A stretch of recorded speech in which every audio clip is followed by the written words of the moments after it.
Salut à tous, c'est Palawan et on se retrouve aujourd'hui non pas pour débriefer le précédent épisode de koh Les Armes Secrètes, ce débrief arrivera un peu plus tard dans la semaine, mais bien pour que je vous donne mes premières impressions à chaud sur le casting du All-Star des 20 ans, casting qui a fuité dans la presse, donc je vais vraiment vous donner mon sentiment à la volée, comme ça sans prise de notes.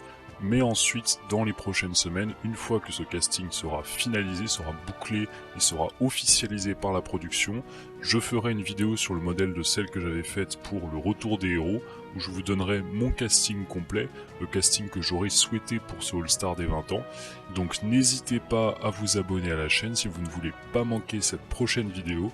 Et donc aujourd'hui, je vais simplement vous donner mon analyse de ce casting. On va commencer par mes impressions générales sur ce casting. Donc ce casting est composé de 20 aventuriers, 10 hommes et 10 femmes, comme on pouvait s'y attendre. Et c'est un peu dommage car moi j'espérais un peu avoir un casting avec 3 équipes potentielles dès le début de l'aventure. Ça aurait été assez sympa d'avoir pour la première fois un All-Star avec 3 équipes. Mais je comprends tout à fait que la production préfère retourner aux bases pour ce All-Star des 20 ans, pour ce All-Star anniversaire qui commémore les 20 ans de koh. Je comprends tout à fait que la production ait préféré rester sur 2 équipes de 10, comme semble l'indiquer du coup ce casting à 20 aventuriers, mais je trouve ça un peu dommage d'avoir raté cette occasion de faire 3 équipes. Sinon, en ce qui concerne le casting, comme je le disais, 10 hommes, 10 femmes, et mes impressions sur ce casting, je dois avouer que je suis un peu mitigé sur ce casting, à vrai dire. Il y a de belles surprises, alors plus ou moins surprises, parce que certains noms avaient déjà un peu fuité sur les réseaux et dans la presse, mais globalement je trouve qu'il y a quand même de beaux noms dans ce casting, il y a vraiment des candidats mythiques qui reviennent à l'occasion de ces 20 ans. Malheureusement, il y a aussi quelques fausses notes pour moi, quelques mauvaises surprises, mais on va un peu plus analyser ça dans les détails dans la suite de la vidéo. Tout d'abord, pour ce qui est de mes impressions générales sur le casting et sur la tonalité de ce casting, c'est un casting qui est bien évidemment très orienté pro-mérite. Vous pouvez s'y attendre pour ce All-Star des 20 ans, et ça peut se comprendre dans une optique d'avoir des affrontements vraiment mythiques, de pouvoir faire se mesurer les aventuriers les plus mythiques comme Freddy ou Claude ou Théura, voire Jade côté fille, qui sont parmi les meilleurs aventuriers sur les épreuves. Ça se conçoit tout à fait, bien qu'il y ait quelques oublis, mais j'y reviendrai un peu par la suite. Mais il manque selon moi dans ce casting des aventuriers qui proposent autre chose que justement cet aspect pro-mérite, et je crains un peu que ce fort niveau dans les épreuves et aussi un peu dans la survie ne soit pas vraiment compensé par d'autres types de profils. On en a quelques-uns, mais selon moi pas assez, des profils qui sont plus ouverts au jeu et des profils qui sont prêts à jouer le jeu d'un point de vue stratégique. Pourquoi est-ce que je dis ça alors que pourtant j'aime beaucoup aussi les épreuves dans koh Lanta. Le problème de tout ça, c'est qu'une saison peut très vite devenir routinière, très vite devenir inintéressante si on n'a pas aussi du jeu, des retournements de situation au conseil, et ça c'est ce que je crains un peu. Alors je pense qu'on aura quand même une saison intéressante parce qu'on a un certain nombre de personnes qui sont capables de jouer le jeu, et je pense que la confrontation des différents égos entre tous ces aventuriers qui se battent pour potentiellement avoir le titre du meilleur aventurier de tous les temps, je pense que ça peut apporter vraiment du piment à la saison, et je pense qu'on aura de toute façon des confrontations intéressantes et qu'on ne se limitera pas à des stratégies de base style Pagonging, en tout cas je l'espère, mais pour le coup on peut craindre quand même que le jeu ne soit pas aussi riche qu'on aurait pu l'espérer pour un anniversaire tel que celui des 20 ans. À noter également dans les constatations générales, et c'est également un regret, qu'on a, je pense, assez peu d'aventuriers des premières saisons. Finalement, on n'a même aucun aventurier des 4 premières saisons, ce que je trouve très dommage. Moi j'étais persuadé que la production allait reprendre au moins un aventurier de la saison 1. Je pense que Genaëlle aurait été la candidate idéale de ce point de vue-là, sachant qu'elle était assez marquante dans la première saison, elle avait perdu en finale pour rappel, et qu'elle était déjà revenue en plus dans la revanche des héros, donc je regrette qu'elle n'ait pas été sélectionnée. Mais pour le coup, je trouve ça dommage aussi qu'on ait personne des 4 premières saisons, et relativement peu d'aventuriers de la première décennie de koh Lanta, la décennie, des années 2000. On a finalement 6 aventuriers des années 2000, ou en tout cas qui ont fait leur première aventure dans les années 2000, mais pour le coup, voilà, je trouve ça un peu dommage qu'on n'ait pas plus d'aventuriers mythiques des premières saisons, même si on pouvait quand même s'attendre à pire, hein, il faut le dire. Moi j'avais vraiment peur qu'on ait uniquement des aventuriers des saisons récentes, et finalement c'est quand même équilibré, notamment sur la deuxième décennie. On n'a pas tant que ça d'aventuriers récents, en tout cas des saisons d'Alexia Laroche-Joubert, et les quelques aventuriers qui ont été sélectionnés, je trouve, sont plutôt des bonnes pioches, donc ce n'est pas finalement si catastrophique que ça. A noter également dans les profils des aventuriers qu'on a quand même 6 gagnants dans ce All-Star, notamment 4 femmes gagnantes, dont une double gagnante, à savoir Clémence, et 2 hommes, donc 6 gagnants, c'est quand même beaucoup. Je crois que c'est le record, je crois que même dans le retour des héros, on n'avait pas autant de gagnants, donc 6 gagnants, ça fait beaucoup sur un casting de 20, ça permettra peut-être aux gagnants d'éviter d'être tout de suite ciblés dans la phase pré-unification, si on a bien une aventure classique avec 2 équipes qui s'affrontent. Mais pour le coup, je comprends tout à fait cette volonté de la prod de reprendre des gagnants, ça fait partie aussi de l'histoire du jeu. On ne pouvait pas avoir une saison anniversaire sans avoir des gagnants, même si les gagnants ne sont pas toujours les aventuriers les plus intéressants dans une saison. Je comprends tout à fait cette volonté de reprendre les gagnants, même si je suis un peu dubitatif sur certains des gagnants qui ont été repris. Ça, on verra un peu plus tard dans l'analyse, justement, nom par nom. Mais pour le coup, j'aime assez l'idée de reprendre des gagnants, ça évitera voilà, que certains gagnants aient une cible trop grosse dans leur dos. Je pense que c'est peut-être d'autres aventuriers un peu plus voilà, marquants, qui n'ont pas forcément gagné leur saison, mais qui ont été marquants, notamment récemment. Je pense à un Claude qui pourrait avoir une cible dans leur dos, bien que cela soit compensé notamment pour Claude par le fait qu'il ait beaucoup d'amis dans le casting, et ça c'est un des autres problèmes du casting, mais j'y reviendrai un peu plus tard. Autre remarque, on a beaucoup d'aventuriers qui ont fait plusieurs saisons avant ce All-Star. C'est assez notable, on a en tout, si j'ai bien compté, 12 personnes qui ont fait au moins 2 aventures avant ce All-Star, mais parmi les 8 dont c'est le premier retour, un certain nombre n'avaient pas la possibilité de revenir avant, puisque parmi les 8 dont c'est le premier retour, 3 seulement avaient la possibilité de revenir dans un All-Star depuis leur première saison. Les autres, il n'y a pas eu de All-Star depuis leur première saison, donc ça explique qu'on les retrouve seulement maintenant. Donc finalement, on a assez peu d'aventuriers qu'on n'avait jamais vus dans un retour, et le problème de ça, c'est que finalement, il y a beaucoup d'aventuriers dont on a déjà vu un peu les différentes facettes qu'on connaît un peu par cœur. Je pense forcément à un Teura ou à un Freddy, dont c'est tous les deux la 5e aventure. Donc très franchement, je trouve ça un peu dommage parce que c'est des aventuriers non seulement qu'on connaît bien, mais en plus qu'on a déjà vu pour la plupart interagir les uns avec les autres, notamment dans la revanche des héros, puisqu'on a 5 aventuriers qui reviennent de la revanche des héros. Donc ça fait beaucoup d'aventuriers voilà, qui se connaissent bien entre eux. Malheureusement, je pense que de toute façon, c'était inévitable si on voulait avoir un casting vraiment de figures marquantes. Et puis de toute façon, aujourd'hui, même les aventuriers qui n'ont pas partagé de saison se connaissent entre eux. Avec les réseaux sociaux, ils peuvent très facilement se contacter. Et puis voilà, il y a des réunions fréquentes entre justement les anciens de Koh-Lanta. Donc je pense qu'il serait de toute façon illusoire de penser qu'on n'aura pas d'alliance pré-game, qu'on n'aura pas d'alliance préétablie avant le jeu. Et pour le coup, voilà, ça fait partie du jeu, on en est conscient. Et finalement, c'est peut-être pas plus mal d'avoir un casting qui se connaît bien, avec des liens forts les uns avec les autres. En tout cas, si on n'a pas forcément des petits groupes, si on a justement beaucoup de personnes qui connaissent beaucoup d'autres personnes, ça pourrait justement créer des dilemmes et potentiellement des trahisons qui pourraient être intéressantes. Donc à voir de ce point de vue-là, mais je pense que ça pourrait tout de même bizarrement tourner en la faveur de ce All-Star. Enfin, à noter dans le casting, j'ai remarqué qu'il y avait quand même une certaine amplitude en termes d'âge, notamment par rapport à la saison actuelle. On avait assez peu d'amplitude en termes d'âge. Là, il y a un peu plus d'amplitude. Le plus jeune, le Benjamin, c'est donc Sam, qui a 21 ans. La Benjamin, côté fille, je crois que c'est Candice, qui en a 24. Et pour ce qui est du doyen, c'est donc Patrick qui a maintenant 50 ans, donc ça va peut-être être difficile pour lui face à tous ces petits jeunes de réussir à tirer son épingle du jeu. A noter qu'il y a un autre doyen qui a le même âge, c'est Philippe du coup de Koh-Lanta Malaisie, qui a également 50 ans, donc ça pourrait être aussi compliqué pour lui. Mais on a quand même un peu plus d'amplitude en termes d'âge par rapport à la saison actuelle, donc ça j'aime assez. Par contre, ce que je remarque, c'est que finalement, cette amplitude est un peu en trompe-l'œil, parce que quand on compare un peu ce qui se passe chez les hommes et ce qui se passe chez les femmes, finalement, chez les hommes, en dehors de Sam, on n'a que des aventuriers qui sont dans la trentaine ou dans la quarantaine, donc des aventuriers qui sont en moyenne plus âgés. Le plus jeune en dehors de Sam, c'est Maxime qui a quand même 34 ans. Alors que côté femme, on a des profils quand même un peu plus jeunes, globalement. On a Candice qui a 24 ans, mais aussi Clémentine qui est dans sa vingtaine encore, qui n'a pas encore 30 ans. Et ensuite, on a beaucoup de trentenaires, beaucoup de femmes qui ont entre 30 et 40 ans. La plus âgée, c'est Christelle qui en a seulement 41. Donc des profils féminins qui sont finalement assez uniformes, assez ramassés en termes d'âge, et globalement plus jeunes que côté homme. Voilà pour mes analyses globales sur le casting. Maintenant, on va s'intéresser un peu à chaque nom et voir un peu l'intérêt de chacun de ces noms. Et on va commencer côté femme. J'ai dit que j'étais un peu mitigé sur le casting, mais en soi, ça vient plus du casting masculin, parce que côté féminin, je trouve qu'on a un casting qui est très bon, je dois l'avouer, même si ce n'est pas forcément le casting que j'aurais moi-même fait. Il y a certaines candidates que je n'apprécie pas particulièrement. Je trouve que c'est un casting vraiment emblématique et qu'on pouvait difficilement faire mieux. Donc pour le coup, chapeau à ALP pour ce casting féminin. On a vraiment des personnalités marquantes, plusieurs personnalités des années 2000, avec notamment Clémence et Kumba, donc de la saison 5, qui reviennent. Clémence, double gagnante. Je ne pensais pas qu'elle voudrait revenir, mais finalement elle remet son titre en jeu.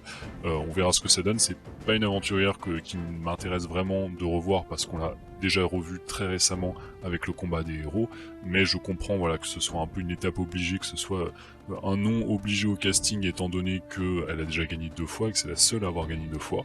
On a également Kumba de sa saison qu'on n'a pas vu depuis un moment mais qu'on connaît déjà bien. Bon, pas un nom qui m'intéresse énormément non plus, mais c'est une personnalité intéressante, c'est aussi une battante, donc ça pourrait être intéressant de ce point de vue-là.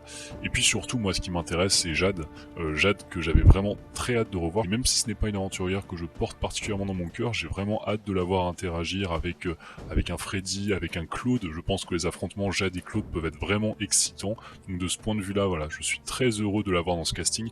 Évidemment, on peut regretter que Grégoire ne soit pas là pour reformer ce duo mythique, mais pour le coup, je suis quand même très heureux de revoir Jade.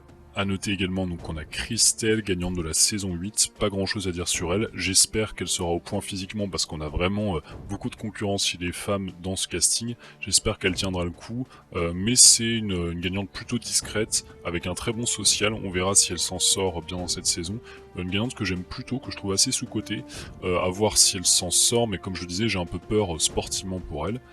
On a ensuite un bond dans le temps si on garde cet ordre chronologique, et donc la femme suivante c'est Karima. Karima, qu'on s'attendait à voir très franchement, c'est seulement sa 2e participation puisque elle avait refusé juste avant le combat des héros de partir finalement, mais la production a décidé de la rappeler. Voilà, Karima, ça ne m'étonne pas de la revoir. C'est pas une aventurière que j'apprécie particulièrement, mais c'est une aventurière qui, dans l'optique d'un gros combat sportif auquel on peut se préparer, est forcément sans doute l'une des meilleures aventurières. En tout cas, c'est ce qu'on avait de sa saison, la sensation qu'on avait de sa saison. À voir si elle récidive dans cette saison, si elle arrive avec la concurrence qu'il y a, notamment côté féminin avec des Jade ou des Candice, si elle arrive à tirer son épingle du jeu, on verra ça dans cette saison. Justement, nous y venons Candice. Candice que je suis un peu surpris de revoir, même si c'est assez logique tout de même, étant donné ses prestations dans ces 2 saisons. Je suis assez surpris parce qu'on l'avait déjà revu justement dans le combat des héros.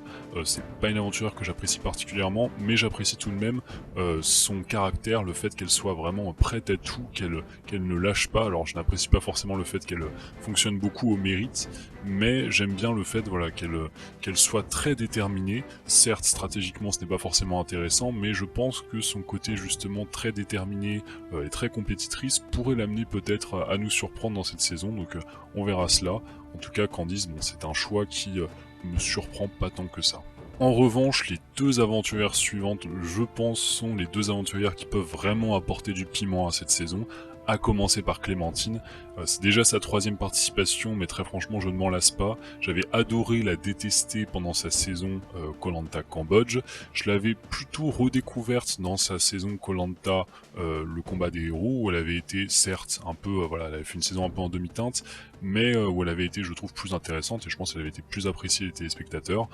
Et très franchement, j'ai vraiment hâte de la revoir, parce que c'est une candidate plutôt complète, en dehors du social peut-être, mais c'est une candidate qui est très compétitrice, actrice qui est très forte dans les épreuves, mais qui est aussi ouverte au jeu stratégique, même si dans sa première saison elle prenait beaucoup le mérite. On a vu que dès sa première saison elle avait beaucoup joué, même sans forcément s'en rendre compte, mais elle avait beaucoup joué, et dans sa deuxième saison on a encore vu ce côté joueur, donc je pense que c'est sans doute une des candidates du casting féminin qui est les plus ouvertes à la stratégie, donc ça me fait plaisir de la revoir. Et puis c'est une antagoniste, je pense, qu'on va adorer détester, ou pas, hein. Peut-être qu'elle s'avérera être une héroïne dans cette saison, mais globalement je pense voilà, elle peut apporter un peu avec sa personnalité ce piment au casting qu'il manque un peu, parce qu'on a besoin de bons antagonistes pour justement avoir une bonne saison de Koh-Lanta. Et puis il y a évidemment aussi Cindy que je suis très heureux de revoir, d'autant qu'on a aussi Maxime, donc on va re-avoir cette rivalité Cindy-Maxime qui avait tant fait le sel de la guerre des chefs, entre autres choses, hein, parce que la guerre des chefs était une saison vraiment géniale, mais pour le coup Cindy voilà, c'est une aventurière que j'apprécie beaucoup, une aventurière très intéressante stratégiquement et socialement, une aventurière qui avait vraiment mis pas mal de piment à sa saison dans Koh-Lanta, la guerre des chefs. J'espère qu'elle récidivera à cette saison, j'espère qu'elle sera aussi entreprenante sur le plan stratégique. J'ai un peu peur par contre que ce soit un peu dur pour elle physiquement face à ce casting qui est extrêmement relevé, même si elle n'est pas en reste dans les épreuves, notamment sur le plan des épreuves aquatiques où elle est très forte, c'est sa spécialité. Très franchement, son principal atout c'est évidemment la stratégie, et j'ai peur que justement certains, voilà, du point de vue du mérite, se retournent un peu contre elle assez vite. J'espère qu'on pourra la voir assez longtemps dans cette saison. Enfin, les deux plus grosses surprises, je pense, de ce casting féminin sont Alexandra et Alix, qui reviennent donc de la saison précédente, Koh-Lanta les 4 terres. Alors autant Alix, je pensais la revoir assez rapidement dans un All-Star, autant je ne pensais pas qu'elle reviendrait pour ce All-Star, parce que pour moi c'est vraiment le moins gros nom entre guillemets de cette liste côté féminin. Je pense sincèrement qu'elle aurait plus eu sa place dans un All-Star seconde chance. Cela étant dit, c'est une candidate que j'appréciais. Je ne pense pas malheureusement qu'elle ait l'aura pour faire partie forcément de cette liste, mais je ne vais pas aller jusqu'à dire que c'est non plus une erreur de casting. Personnellement, je ne l'aurais pas choisie en priorité, mais disons que voilà, elle a une personnalité, elle peut apporter un peu d'animation. Je ne pense pas qu'elle soit totalement fermée à la stratégie, elle est plutôt forte sur le plan des épreuves, donc voilà, ce n'est pas forcément une erreur de casting, mais pas un gros nom non plus. Mais surtout, la grosse surprise, c'est Alexandra, que je ne voyais pas aussi vite remettre son titre en jeu. Et très franchement, je crains un peu pour elle dans cette saison, je crains qu'elle soit un peu à la traîne, notamment sur le plan physique, même si on a vu qu'elle était très surprenante dans sa saison. J'ai vraiment peur que dans ce casting, qui est vraiment la crème de la crème, notamment côté féminin, j'ai peur que ce soit un peu dur pour elle. Et puis surtout, je le disais un peu dans ma vidéo de bilan justement de Koh-Lanta, les 4 terres, je trouvais justement qu'elle avait un peu accompli son arc narratif en quelque sorte, qu'elle était en partie du bottom et qu'elle était arrivée jusqu'au sommet en gagnant la saison, et je ne voyais pas comment elle pouvait faire mieux dans sa deuxième participation, surtout dans un tel All-Star avec autant de personnalité. Donc j'ai un peu peur pour elle dans cette saison, qu'elle soit un peu écrasée par justement tout le poids de ses égos et de ses personnalités très fortes. On verra si elle s'avère intéressante même dans cette saison, mais j'ai un peu peur pour elle, voilà, et qu'elle se fasse éliminer rapidement et que finalement son retour soit raté. On va passer au casting homme, et c'est un peu là que le bas blesse, je dois l'avouer. Très franchement, chez les hommes, bon, on va commencer par les grands absents. Le grand absent notamment qui est fatalement Mohamed, d'autant qu'il était très déterminé à revenir. Moi j'étais à peu près certain qu'il serait dans la liste, étant donné que c'est l'un des aventuriers les plus emblématiques de toute l'histoire de Koh-Lanta. Mohamed, voilà, c'était quelqu'un qui méritait un retour, d'autant que son seul retour, donc sur le choc des héros, était vraiment raté et qu'il n'était pas revenu dans de bonnes conditions. Donc pour le coup, Mohamed pour moi était une évidence, la prod ne l'a pas appelé, franchement je trouve que c'est vraiment dommage, surtout quand on voit le casting et certaines des erreurs de casting, il faut le dire, chez les hommes. Mais bon, voilà, ça fait partie du jeu malheureusement, on va devoir s'y faire. J'espère sincèrement qu'il reviendra dans un autre All-Star, mais je n'y crois plus, je dois l'avouer. C'était vraiment le All-Star où il devait revenir, et je suis très déçu que la production ne l'ait pas rappelé. Cela étant dit, on a aussi d'autres absents, mais pour le coup apparemment ce n'est pas dû à la production, c'est plus eux qui ont refusé. Les deux principaux absents que je vois évidemment sont Grégoire et Martin, deux aventuriers que j'aurais énormément aimé revoir, mais bon, c'est le jeu, c'est comme ça, et malheureusement ils ne font pas partie de ce casting. Si on s'intéresse aux personnes qui sont dans ce casting du coup, on va commencer par Patrick, et là je suis très heureux de le revoir. Patrick, alors certes il a 50 ans, j'ai un peu peur que ce soit dur pour lui physiquement étant donné vraiment la concurrence qu'il y a, mais Patrick c'est sans doute l'un des, si ce n'est le meilleur stratège de l'histoire de koh. Personnellement, je pense que c'est un de mes stratèges préférés. Je pense que je préfère Nicolas de la saison 2, mais Patrick, voilà, il est dans mon top 3 des stratèges. Ce que j'aime beaucoup, c'est que c'est un stratège, mais c'est quelqu'un aussi qui est très bon socialement. C'est un stratège qui fait les choses avec le sourire. Voilà, il a ce côté un peu bonhomme qui arrive à faire passer les choses, même quand il fait les pires trahisons. J'ai un peu peur qu'il soit ciblé rapidement pour ça. Son avantage, je pense, c'est qu'il a une bonne relation avec Claude et que Claude pourrait le protéger, et peut-être même se servir de lui éventuellement pour justement mener les stratégies que Claude n'osera pas trop faire, puisque Claude, je pense, n'osera pas trop se salir les mains, surtout après son édition et sa nouvelle notoriété suite à l'île des héros. Donc on peut penser qu'il pourrait se servir de Patrick pour un peu faire les coups, les sales coups, et peut-être le traîner jusqu'en finale pour enfin remporter l'aventure. Bon, ça c'est de la spéculation pure, hein, on verra comment ça se déroulera. Mais en tout cas, je suis très heureux de le voir dans cette saison et j'espère qu'il pourra apporter cette touche stratégique qu'on attend tous. De cette même saison, koh lanta Palau revient Freddy. Freddy, c'est déjà sa 5e participation, mais autant pour Theura, on verra, je suis un peu déçu qu'il revienne, autant pour Freddy, ça fait 7 ans qu'on ne l'a pas vu, on peut estimer qu'il a un peu évolué depuis le temps, même si sa dernière saison était plutôt ratée. Justement, je trouve que voilà, il y a un peu un goût d'inachevé avec lui, et que très franchement, le voir revenir sur un tel All-Star, moi je l'attends plutôt, donc je suis plutôt content de le voir. Donc Freddy, un Freddy bien préparé, il peut être très performant sur les épreuves, et Freddy n'est pas nécessairement fermé au jeu. Alors il l'a été notamment dans sa dernière saison, la nouvelle édition, mais ça peut être quelqu'un voilà, qui peut apporter un peu avec son côté compétiteur des surprises. Moi je me rappelle justement dans la revanche des héros, de la fameuse épreuve où il devait guider les personnes à l'aveugle, et où il avait justement désorienté Theura, qui m'avait fait beaucoup marrer, où il avait donné des fausses indications à Theura. Donc c'est vraiment quelqu'un qui peut avoir voilà, un peu de malice comme ça, et je pense que ça peut être quelqu'un d'intéressant qui peut nous surprendre du point de vue du jeu, notamment face à autant d'ego. S'il veut éviter justement de se faire sortir un peu comme c'est arrivé lors des précédentes éditions, je pense qu'il pourrait apporter un peu de stratégie à son jeu, donc attention à Freddy, je pense qu'il peut nous surprendre. On a évidemment ensuite des évidences, hein, Claude et Theura. Alors je dis des évidences, très franchement je ne pensais pas que Theura reviendrait, je pensais justement que après le fiasco justement de l'île des héros, il ne reviendrait pas. Bon, finalement apparemment il n'est pas rassasié. Très franchement je ne suis pas forcément très enthousiaste pour son retour, mais je comprends que la production l'ait repris parce que c'est quand même l'un des aventuriers les plus emblématiques, si ce n'est même peut-être l'aventurier le plus emblématique de koh lanta. Donc c'est tout à fait logique qu'il revienne. Claude par contre, bon voilà, c'est une évidence, après l'île des héros, voilà. Claude a une telle notoriété que je comprends que la production l'ait ramené. Je pense que s'il n'était pas là, tout le grand public n'aurait pas été d'accord, donc c'est normal qu'il revienne. Je suis un peu plus surpris que lui accepte justement les propositions de la production. Je pense qu'il a tout à perdre dans cette édition, contrairement à ce qu'on pourrait penser, parce que justement il a un boulevard pour la victoire, il a beaucoup d'amis dans ce casting, et il est très attendu justement après l'île des héros. Mais est-ce que certains ne pourraient pas en profiter pour le cibler justement? À voir, je pense que c'est vraiment l'édition de tous les dangers pour lui. On verra si justement c'est un excellent joueur qui arrive à se sortir des difficultés et des embûches de ce All-Star. En tout cas je l'attends de pied ferme, et j'espère qu'on va retrouver le Claude que j'aimais tant de ces 2 premières saisons. Et ensuite on arrive au nom qui fâche, je dois l'avouer, il y a plusieurs noms là qui ne me plaisent pas du tout. À commencer par Laurent. Laurent, je ne comprends pas ce qu'il fait là, je dois l'avouer, très franchement. Pour moi, c'est quelqu'un qui n'aurait déjà pas dû revenir dans le premier All-Star. Déjà, vu sa première édition, sa première saison, donc koh lanta Raja Ampat, ce n'est pour moi même pas un des 5 aventuriers les plus marquants de Raja Ampat.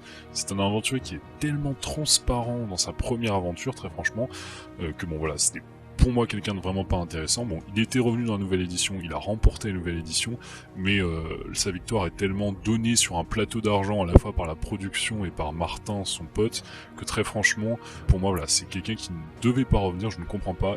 Il a déjà eu la chance de remporter koh lanta, alors que selon moi il ne le méritait pas.